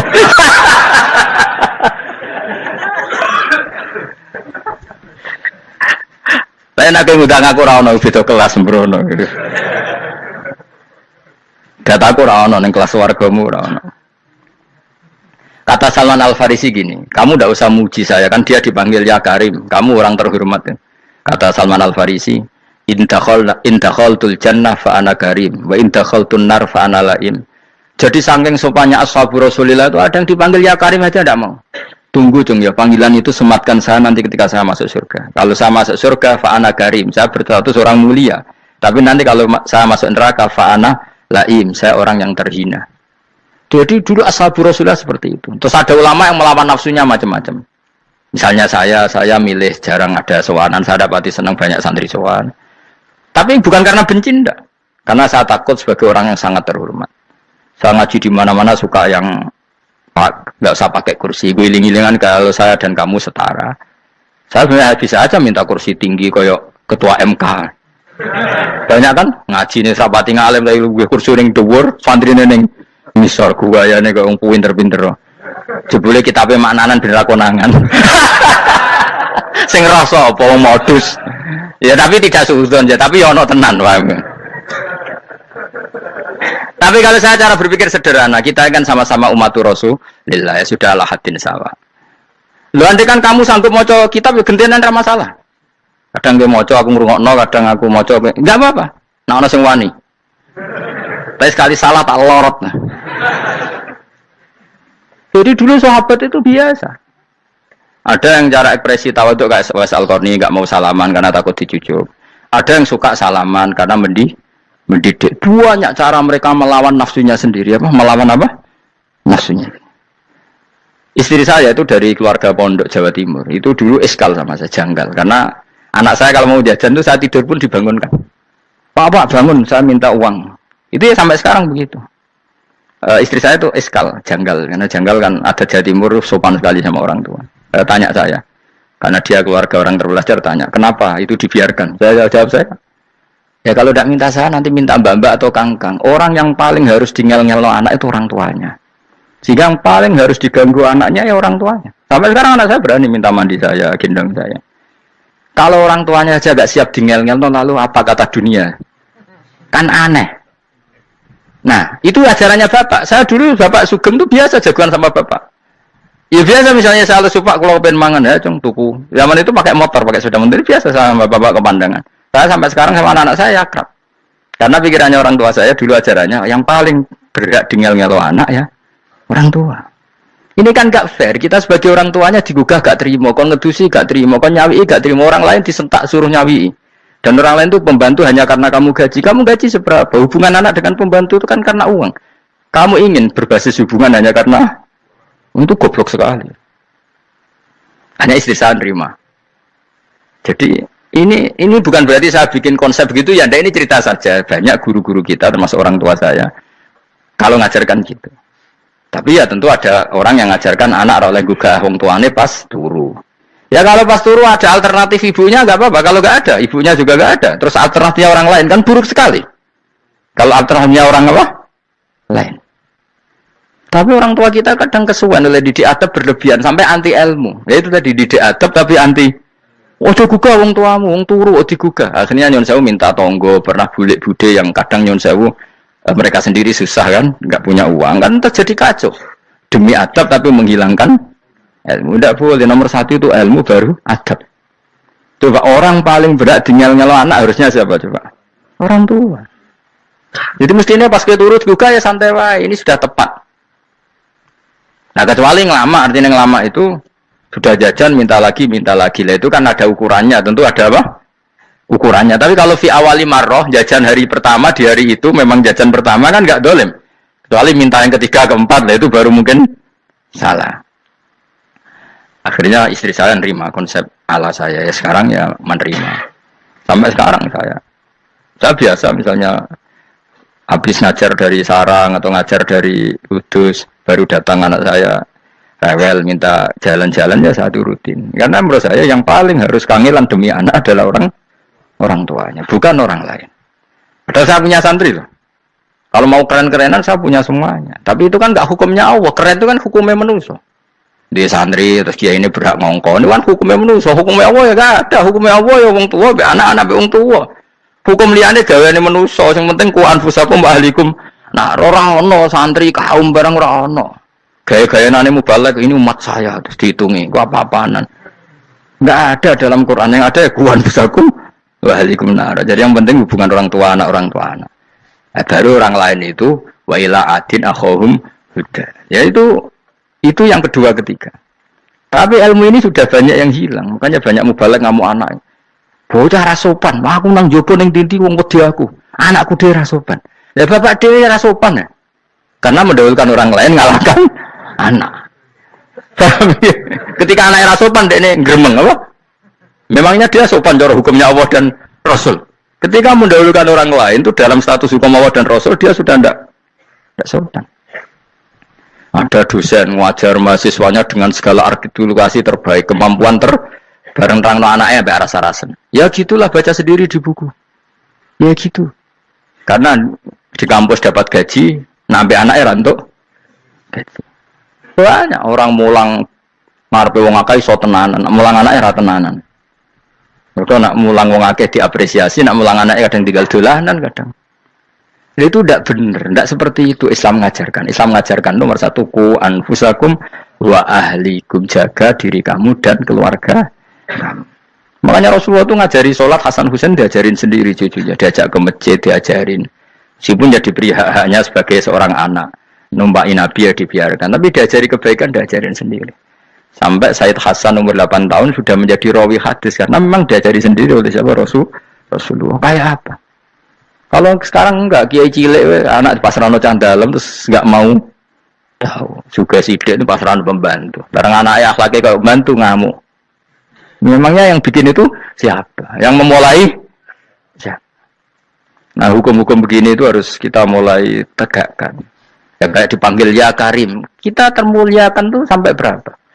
Banyak kan dulu orang mobil aja dibukakan, dia boleh kecekal KPK. Pas mulia, Masya Allah, buka mobil ya tahu. Ngerti-ngerti cekal KPK. Kayak sama. Yang dunia disusul-susul sebelum rokok kan rugi, bener. Makanya saya ngikuti mazhab Salman Al-Farisi. Saya sudah niat syukuran besar-besaran tak jamin, tak undang teman. Tapi daripada zaman konangan nggak di situ, mendingan enggak ya. Karena kalau ada undangan nanti kelihatan siapa yang di dalam dan siapa yang di luar. Nggak usah ya, nggak usah. Nanti takutnya nggak ada di situ, malah mari yang menes pula. Kecuali nggak ada di situ, malaikat itu nggak ada Gus di kelas jenengan, tapi mungkin di bawah ada. Alhamdulillah kalau gitu mau beda napa? Kelas. Tapi nak sing sitok ning swarga kok neraka innalillahi wa inna ilaihi raji'un. Tapi semoga malaikatnya hanya jawab gitu. Enggak ada Gus, kalau di kelas ini enggak ada. Mungkin di bawahnya ada. Tapi nanti pengurusnya enggak mau, pengurus warga itu. Enggak bisa ini. Kalau beda kelas harus pakai visa. Karena lintas negara. Ya jelas ya, jadi kata Salman Al-Farisi gimana? Jangan panggil saya ya Karim sekarang. Kalau nanti saya masuk surga, fa'ana Karim. Wa in dakhaltun nar fa'ana Laim. Laim itu terhina. Nah kalau semua orang berpikir begitu kan semuanya tawaduk, semuanya tidak kumoluhur. Ya karena ya dunia ini nggak pernah jelas. Makanya Nabi yang Nabi saja berdoa apa ya muqallibal qulub, tabbit qalbi ala dinik, dat yang membolak-balikkan hati. Karena kayak apa kita mencintai Indonesia? Mencintai masyarakat Indonesia. Tapi kayak apa kalau kamu sudah datang ke Singapura, orang Singapura dinamis terus gerutu. Orang Indonesia itu pemalas, tidak kayak orang Singapura, dinamis maju. Tapi kan orang di Singapura gak gelem. Tapi di Indonesia men gerutu, orang Indonesia tidak kayak orang Singapura. Cara aku nak ngomong ngono gak usah urip ning Indonesia, kono urip ning Budi. Singapura. Islam Indonesia gak mutu ada di Timur Tengah, jubahan semua gini-gini. Enggak ana wong goblok ra iso ngaji joban ya dekne ra trimo goblok joban. Angel ngadepi wong ku angel. Lah terus kon piye? Biasa wae kok kula jenengan wis biasa. Soale ngaji-ngaji wae turu-turu, soale mangan-mangan wis biasa wae. Dinul ajais. Agama kita, agamanya orang lugu. Penting hubungannya dengan Allah spesial bahwa kita yakin hidup kita namun bergantung kepada Allah Subhanahu wa taala dan kita selalu nyifati Allah nikmal maula wa ni'man nasir. Selagi Tuhannya Allah pasti kita ditolong. Apapun kondisi Indonesia, Tuhan kita tetap Allah, tetap ditolong. Kita pernah keluar dari penjajahan Belanda, tragedi PKI, ya apa saja problem kita pernah keluar karena Allah Tuhan kita, nikmal maula wa ni'man nasir. Sudah, iktimatnya sama Allah, jangan pada yang lain. Yang lainnya itu hanya aturan bernegara saja. Kita butuh presiden, butuh macam-macam, itu aturan bernegara. Tapi kesejahteraan kita tetap Allah nikmal maula. Karena kalau Allah yang nggak berkenan, Jawa dihilangkan lewat ekuifaksi selesai. Atau meteor satu jatuh selesai. Makanya Allah selalu mensifati dirinya, saya yang memegang langit bumi, saya yang mengatur langit bumi. Beberapa benda langit nggak jatuh ke bumi karena saya, kata Allah. Inna wa yumsikus samawati wal ardo antazula wala inzalata in amsakahuma min ahadim min ba'di. Kalau sistem alam langit itu hancur, semuanya hancur. Tapi kita enggak, kadang-kadang membayangkan dunia enggak hancur itu kalau kestabilan negara. Negara tak stabil, kalau alam enggak stabil mau apa? Semuanya enggak koruptor, semuanya adil, tapi diguncang gempa tetap selesai.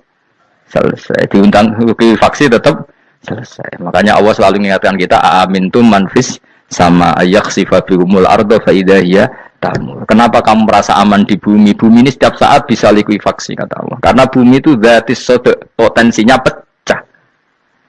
Tapi kalau kita ingat gitu kan akhirnya bergantung sama Allah sambil bernegara secara benar, bertetangga secara benar. Susahnya apa sih hidup benar? Wong hidup benar itu nikmat. Kulo mboten nate urip susah. Ngerti masalah saya yang pangeran Gusti niki wae jenengan ya sudah selesai. Jadi nak tahlilan ojo ramai tok, dijiwai nikmal maula. Nikmat itu sebaik-baiknya, nikmat itu sebaik-baiknya.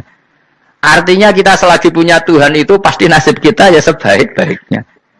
Ngomongin imal mola tapi begerutu seramu tuh dengan era jadi wali perkaranya ya boleh jadi wiridane wae tapi rada jiwa enggak boleh seperti itu tapi lumayan timbang ora wali ra wiridan malah ra karu-karuan malah la yuqda alaihim muradan putusna sapa alaihim ing atase ahlun nar bil mauti klan mati fayamutu mongko iso dadi mati sapa ahlun nar fayastarihu mongko iso istirahat sapa ngake. Jadi ahlun nar ketika disiksa minta mati. Maksudnya mereka minta mati itu tidak merasakan sakit. Tapi nyatanya mereka sudah tidak bisa mati. Berarti disiksa terus terus walau khafaflan ora den ringan napa anhum saking ahlun nar min adzabia saking siksa sinar torfata ini sak kedape mri dari kakak mengkono-kono kabeh kama jasinahum tegese kaya oleh males ingsun wong akeh nadzi males ingsun kula kafurin ing saben-saben wong sing banget kafire banget ingkare ning Allah lan nikmat-nikmate Allah manane kafir bilya iklan ya yadzi wa nun lan nun al maftuhah kados kita tidak yadzi tapi napa nadzi nggih kadalika nadzi kula kafur. Jadi walhasil kemaluan sing ana ning donya rasa malu dipermalukan ning donya iku luwih ringan timbang nanti kita dipermalukan ning mahsyar di depan umum. Jadi misalnya mau kaya ya contoh paling gampang tadi. Kowe hasud mbek wong ning dunya iso mbok sembunyikan nanti dipermalukan Allah ning akhirat karena kamu duwe rasa hasud. Apalagi kalau ngenteni jatuhe wong soleh, jatuhe wong alim, orang-orang yang berkontribusi terhadap agama iki. Terus kowe hasud mbok arep-arep jatuhe lho nanti dipermalukan di hari nopo kiamat. Itu lebih ngeri kalau kita punya dosa yang kita nanti dipermalukan di hari nopo kiamat. Wasali sute sing kaping 3 iku aya khofain to wedi sapa wong ing kibali setan sanging sisi setan. Ayub tilan to batal sapa setan amal ing amale wong ai sholihat sing amal saleh. Amal saleh yang kita lakukan lama puluhan tahun. Ya mau misalnya kowe ngurmat yatim puluhan tahun ikhlas tapi setelah dia jadi dokter atau jadi orang besar ketika lupa kamu terus kowe gedun karena ngamal sama seseorang yang nggak bisa balas jasa berarti amal kamu itu dibatalkan. Mulai orang wong alim kecuali cuek karena tadi tapi kadang masyarakat itu angel kandanan. Hampir semua orang alim itu nggak suka kenal santrinya bukan karena nggak mau bukan karena tadi sebetulnya ingin biar mulang ya wes mulang karena kalau kenal takutnya itu memanajemen atau ngatur-ngatur kok akhirnya terus gak dituruti seakan-akan wong ngaji ini mbak aku kok gak nuruti aku sehingga banyak orang alim yang milih cuek itu yang ditakdir kenal ya kenal yang ndak itu sebetulnya hanya untuk menjaga ikhlas ben tidak selalu mengatur-ngatur kena ngatur-ngatur ujung-ujungnya hadun nafsi bisa membatalkan amalnya dia mulangnya itu tadi ya masyhur banyak orang alim yang nggak mau ditemuin muridnya bahkan Sufyan Ats-Tsauri itu masyhur yang boleh sowan saya harus yang nggak pernah ngaji saya yang boleh ketemu saya yang tidak ada urusan ngaji dengan saya karena takutnya tadi misalnya ada orang alim ngajar 10 tahun sama orang itu jadi orang kaya raya sukses kadang-kadang kan manusia ingin sesuatu karena gak dituruti ngundat tak ulang kok gak loyal gitu itu jadi terus banyak ulama yang milih cuek wis ditetir ketemu raya wis ya tapi ada saja ulama yang nganggo syariat justru dikumpul lo ben ada ikatan sampai alumni ikatan sampai macam-macam ya tapi itu ijtihadnya orang macam-macam nah jelas pastikan bahwa semua itu tidak hadun nafsi tidak karena keinginan itu memang berat aturan-aturan menjaga ikhlas itu berat yang jelas saya pastikan ono wong gawe perkumpulan grup alumni ngaji atau alumni apa saja asal ndak nafsu gak apa-apa tapi kalau kira-kira itu nafsu ya tidak usah diteruskan karena nanti takutnya barang yang kita lakoni misalnya kalau kulo jenengan kan ngaji Jalalain Amam saya tentu suka nggak kenal kalau nuruti karena itu lebih aman secara ikhlas Tapi kalau terlalu begitu nanti takutnya nggak ada silaturahim, nggak ada penguatan agama Allah karena nggak ada muasalah, nggak ada sambung menyambung. Itu kan setan itu kan di sisi muasalah ya kamu diganggu karena nanti bisa memanajemen kalau ndak tersinggung. Itu juga setan. Tapi kalau terlalu tertutup memutuskan diri, mungkin selamat ikhlas karena tidak berharap dari mereka. Tapi resikonya ada beberapa santri kita yang nggak pede ngiyai karena nggak sambung dengan kiainya, atau nggak pede ngiyai karena nggak kenal kiai indukannya, karena takoi hukum raiso dan ilmu pas-pasan. Itu kan repot. Dan itu harus dikelola secara ikhlas. Saya punya sekian santri yang di Papua di mana-mana. Kalau nggak sambung saya nggak berani. Takutnya kalau ada pertanyaan hukum dia tidak bisa jawab. Ada orang-orang yang sebaiknya kita tidak sambung karena tipikalnya memang nggak suka sambung. Mungkin dia wataknya pemalu atau wataknya tertutup. Kita kan tidak pernah tahu-tahu watak. Ya kalau masalahnya putus ya putus, tapi jangan putus hubungan hati. Tapi dia tipikalnya orang yang nggak suka kumpul. Cara Jawa nu isinan. Kan orang tuh kan macam-macam. Yang penting semuanya jangan karena hafsun nafsi. Itu eleng-elengnya. Terus makanya Sufyan Ats-Tsauri masyhur, soalnya muridnya ku moh tenan. Karena dia takut kemudian menuntut haknya sebagai guru. Nah, korek sapa yang terkenal Sayyid Hamzah Az-Zayyad itu dia pernah ada orang sowan, ya Hamzah saya ini punya utang banyak, tolong bilang sama Muhyiddin jenengan yang kaya supaya mensyafaati saya. Jawab Hamzah, saya minta air putih sama santri saya aja nggak pernah, menyuruh santri saya supaya melayani saya saja saya tidak pernah, karena takut itu saya mengkonversi mulang saya menjadi loyalnya santri-santri, dan itu menjadikan amal dunia. Itu orang dulu itu macam-macam menjaga ikhlasan sampai se ekstrim itu. Ya tentu tidak semua ulama seperti itu. Ada ulama yang suka ngongkon santri karena biar dapat barokahnya khidmah. Ada ulama yang suka minta tolong santri supaya mereka terbiasa khidmah. Itu kan istihad. Yang penting pastikan diri kamu tidak ada hadzun nafsi. Itu semuanya motifnya itu nafsu, itu jangan. Karena tadi kalau kamu terlalu tertutup, terlalu terputus, nanti nggak ada kekuatan Islam dalam hal silaturahim. Makanya Dewi Imam Ghazali ya tidak semua ulama kayak Hamzah Az-Zayyad, tidak semua ulama kayak Sufyan Ats-Tsauri. Tapi juga kamu jangan terlalu manajemen. Kira kuwabe umatem mbok anggap aset.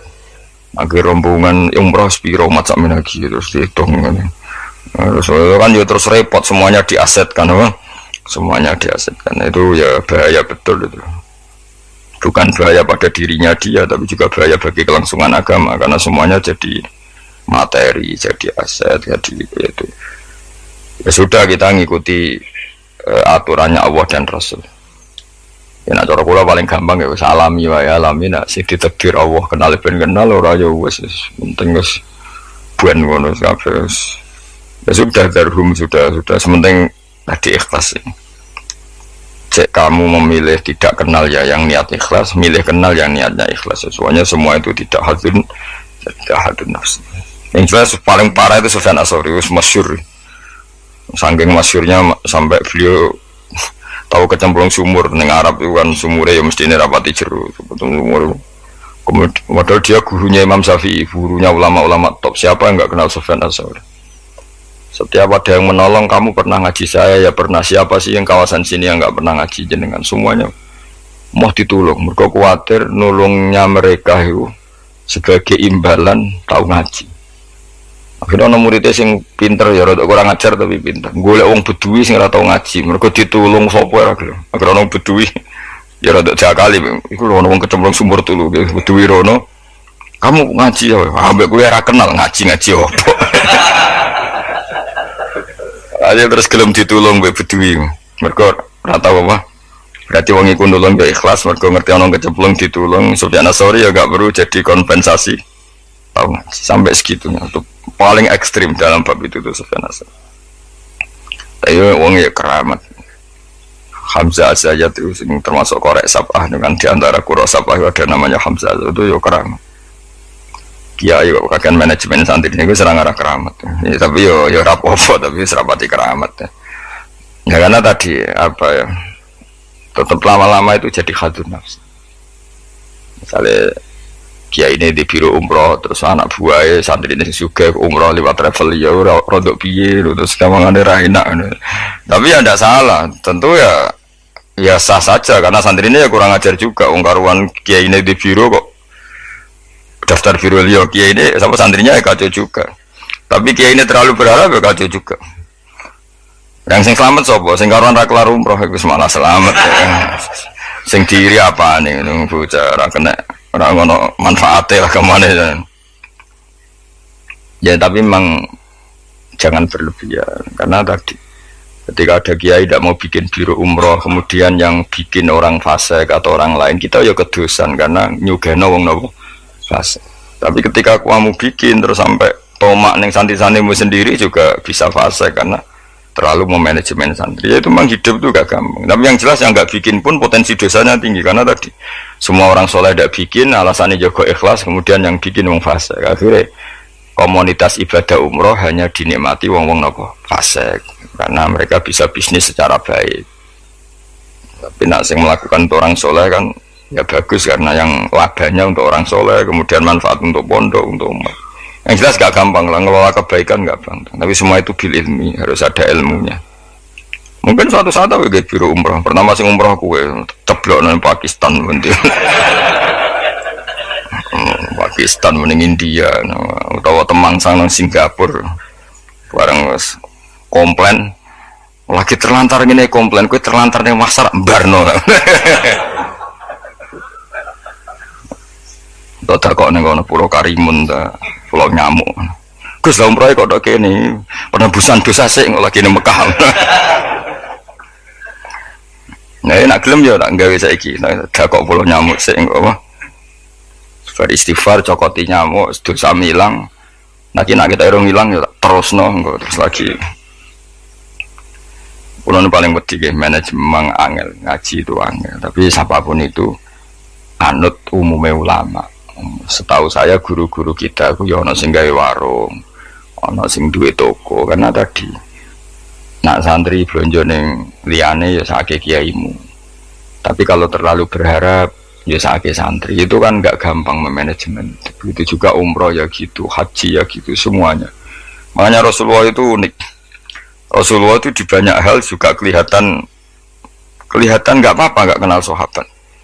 Karena ya mungkin Nabi ingin semua orang punya dunia sendiri-sendiri gitu. Tapi kadang kelihatan tanya-tanya sahabat yang enggak hadir ditanyakan, yang enggak kelihatan ditanyakan. Ada yang enggak ditanyakan karena tadi tipikal orang itu macam-macam. Ada yang suka ditanya, ada yang suka enggak. Allah bikin watak manusia kan beda-beda. Ono sing wong sowan kiai malah ngel-ngelo kiai. Saking sopane mlungker terus nak gak ditakoki gak omong. Malah bingung lho kiai ini maksudnya iku piye sowan mlungker tok terus. Ah, ono sing sowan niku saking ramahe menomong nganti kiai ini ra keduman ngomong. Oh jenenge wong akeh, ngono. Wong akeh. Sing barno semacam-macam dunia.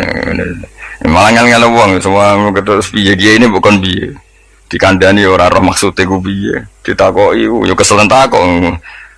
Mau jawab sitok angking sopan.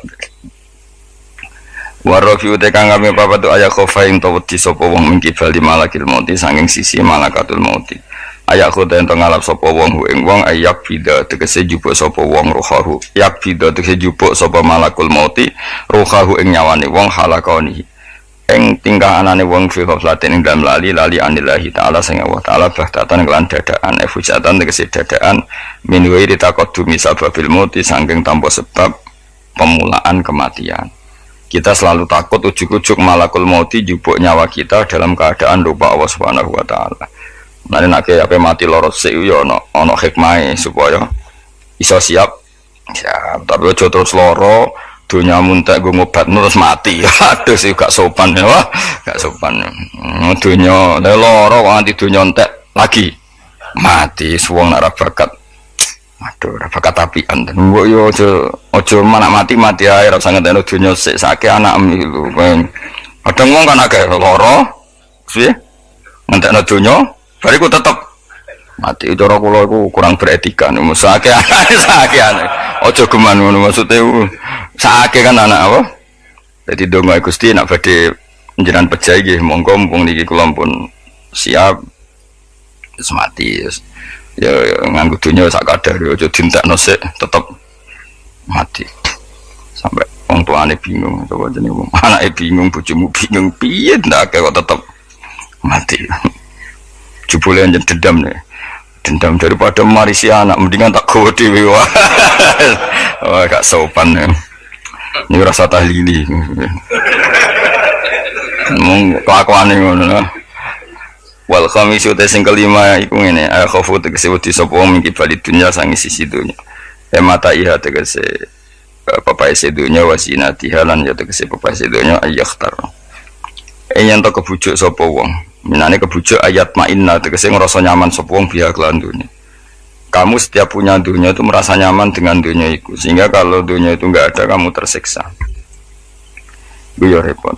Kayak zaman awak dhewe rong sugih iku di dhuwit 1000 ngopi ya wis seneng. Barang wis sugih nek ada tabungan 1 juta 2 juta gak nyaman. Terus akhirnya kita nyamannya dengan materi. Dhisik lunga iku ya wong mayeme nggo jimat. Saiki nek gak nggo ATM, nggo HP wis gak nyaman.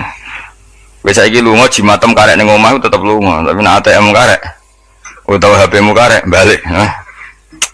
Aduh repot. Yes ngono macam-macam. Ya serapopo zaman akhir, tapi kita tetap belajar secara ilmu. Napa belajar secara saya lu mau Jakarta ya nyaman-nyaman. Sebayangno nak terlantar ya turun di masjid. Saiki gak nak gak di hubungan WA wong Jakarta ora nyaman. Mereka pengen nyaman di Jakarta. Mereka kancane akeh. Sono yang saiki ruwet. Jane ora sambayang ngono. Kula kecelok wong alim termasuk tokoh. Kula ngono ning ndi ora tau ngubungi wong setempat wis. Anu kula biasa teng terminal Surabaya suwi bisira liwat santai. Kabeh kawulane pangeran ketemu wis ribet, ketemu dagang asongan di kawulane pangeran kabeh umat Nabi wis ora ribet. Ditulung wong sugih iku bolak-balik diterno. Ala wong awam bolak-balik. Soale urip ora usah di manajemen ben kono ning donya mesti 8 menit kok ribet. Jadi uripem iku umure donya mulai digawe nganti kiamat iku dinisbatno akhirat ana sing ngitung 8 menit. Iku mulai pertama donya digawe nganti dina kiamat. Iku dinisbatno selawase akhirat mok 8 menit. Pemene umurmu terima 80 tahun iku 0000 sekian. Ya ngono kok ben dihormati wong ben dicoba ora penggawean ben. Tapi kalau kamu nggak suka dicucup orang, nggak suka dihormati, itu juga buruk juga kalau berlebihan, karena kamu tidak ingin umat punya adab, punya etika. Jadi kalau kamu ingin umat punya etika juga berlebihan, karena jangan-jangan itu nafsu kamu ingin dihormati, nggak gampang, ngelola itu semua nggak gampang. Saya juga nggak suka orang sufi yang berlebihan, nggak suka dihormati, nggak bisa salami template, nggak suka khawatirnya nanti mendidik umat tidak punya etika, tidak punya aturan, tahu hak-haknya guru. Tapi kalau kamu itu berharap itu berlebihan, jangan-jangan karena nafsu kamu yang ingin dihormati. Maka kita harus seimbang. Kita juga suka umat itu sopan, karena itu menjadi umat berperadaban. Kalau berperadaban maka lebih mudah menjaga Islam. Tapi kalau kamu manfaatkan sebagai bagian jatah nafsu kamu itu pasti kamu disalahkan Allah juga. Karena tradisi umat menghormati, kamu manage supaya menguntungkan diri kamu, itu nafsu. Makanya itu ngelola itu tidak gampang. Tapi kalau kamu suka, aku gak seneng dihormati orang, kemudian orang gak punya etika, itu juga disalahkan Allah karena menciptakan umat tanpa etika. Ya sudah, makanya itu hebatnya Nabi. Nabi itu kadang dihormati duka, tapi kadang ada orang tidak hormat ya duka, karena enggak masyhur kan Nabi kalau beliau liwat kok sahabat berdiri, beliau ngendikan, kamu jangan memperlakukan saya kayak raja-raja ajam, biasa saja, gak usah berlebihan. Tapi ketika ada orang nggak punya etika, Nabi juga duka, karena Nabi diutus liutamima makarimal akhlak. Tapi semua itu nggak ada nafsu. Itu hebatnya Nabi Muhammad SAW. Semua itu ditata. Sekamane kita di santri medit itu ya seneng. Mergo itu didikan yang nggak baik. Tapi misalnya kowe berharap santri kulo mau dengan makna ngekei kowe, itu ya babnya ditomak. Napa babnya ditomak. Tapi kalau membiarkan santri medit, kamu tidak tarbiyah. Medit adalah sifat yang dibenci Rasulullah, dan kamu membiarkan orang itu medit.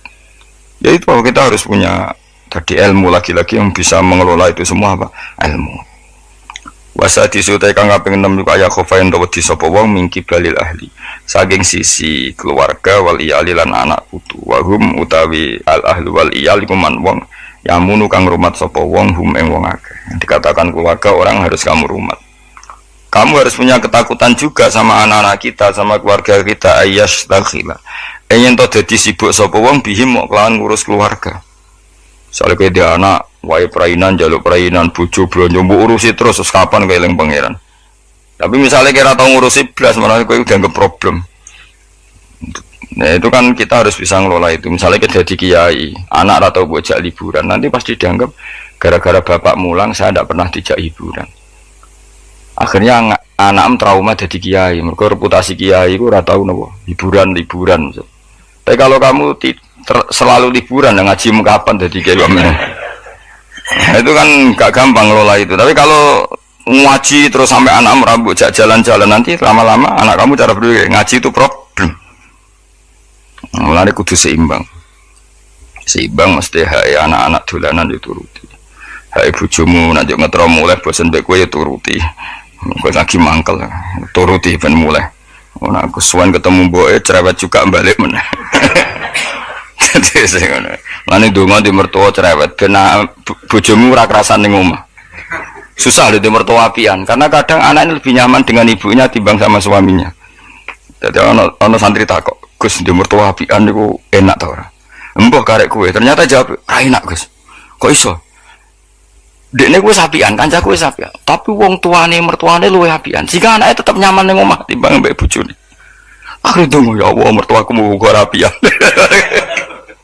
Ternyata baru kayak rapian niku anak iku nyaman mbek bojone. Mergo ning omah luwih ganas.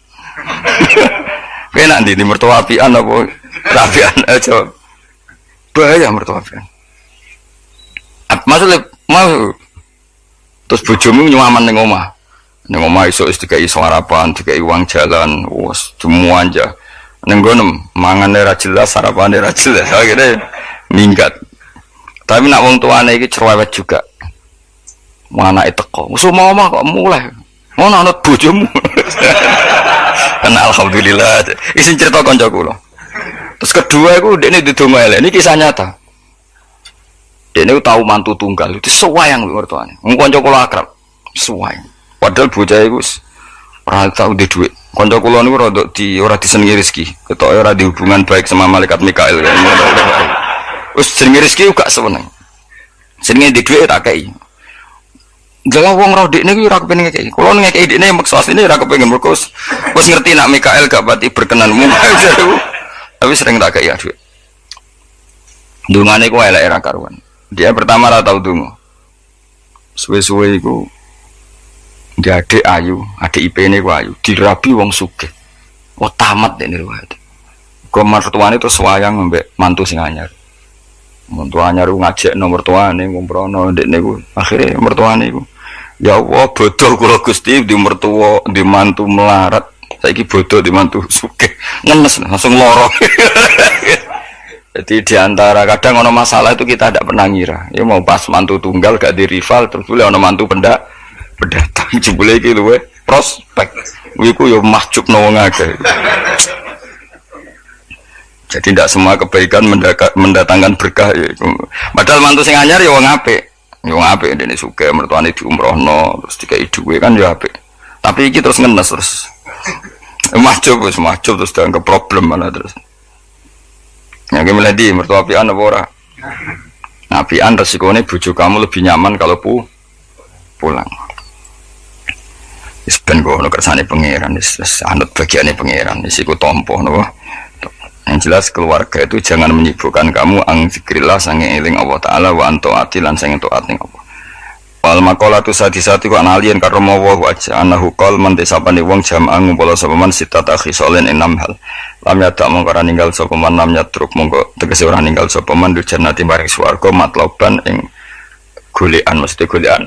Dia tidak meninggalkan sesuatu yang menjadikan dia perlu nyari surga wala anari mahruman.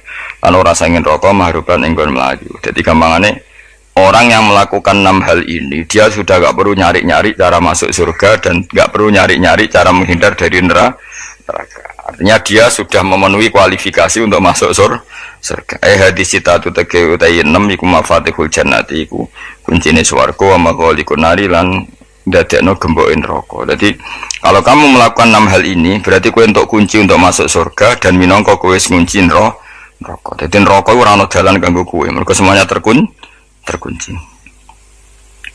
Awaluha. Makanya ini hebatnya Ibnu Hajar al-Asqalani yang Sayyidina Umar cerita semuanya misteri. Ridane Allah misteri, sukhtuwa misteri. Dan dawuh Sayyidina Ali ada 6 hal sing dadekno kowe iku mesti mlebu swarga. Nak mbok lakoni neraka ketutup. Jadi pas neraka liwat, kowe pas liwat tuh neraka ditutup. Swarga dibuka. Jadi kabeh mlebu ra iso nerakane ditutup. Nah, kowe jogeman lewat pas neraka buka, paham ya? Tak warai trike, oh jogeman lewat pas neraka. Nah, pas kowe liwat tuh kita bukaan kabeh, bahaya ngono wae. Bahaya. Ya jadi kudu duwe mafatihul jannah wa maghaliqun nar, mafatihul jannah wa maghaliqun nar. Jadi kita duwe kunci go buka swarga. Ya duwe carane ngunci, nutup neraka.